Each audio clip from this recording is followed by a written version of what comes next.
Hi guys! குயிக்கா என் birthday vlog பார்த்துடலாமா? Afternoon வரையும் நெறைய ஒர்க் இருந்தது. ஸோ, அதுக்கப்புறமா தான் குளிச்சுட்டு அத்தை, மாமா கிட்ட ஆசீர்வாதமே வாங்குனேன்.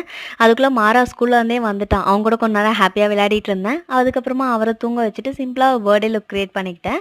அ அவுட்டிங் எங்கேயும் போகாததுனால சிம்பிளா தான் ரெடியே இருந்தேன். அப்படியே அப்பா, அம்மா வீட்டுக்கு போயிட்டு அவங்களுக்கு கேக்லாம் குடுத்துட்டு, அவங்க கிட்டயும் ஆசீர்வாதம் வாங்கிக்கிட்டேன்.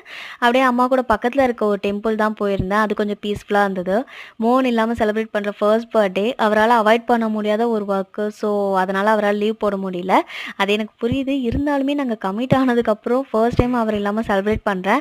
ஸோ, பர்த்டே அன்னைக்கு செலிப்ரேஷன்னே சொல்ல முடியாது. இது முந்தின நாள் நைட் 12:00க்கே கேக் கட்டிங்லாம் பண்ணிட்டோம் அவர் இருக்கும்போது.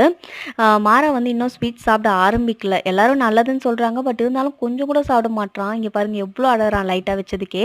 இத எப்படியாவது சேஞ்ச் பண்ணணும். என்னதான் மோகன் என் பர்த்டேக்கு இல்லனாலுமே நைட் 10:30க்கு தான் வேலையிலேருந்து வந்தாரு. பட் வரும்போதே ஒரு பெரிய சர்ப்ரைஸோட வந்தாரு. அந்த வீடியோ லிங்க்க நான் இது கூடவே அட்டாச் பண்றேன். பாருங்க.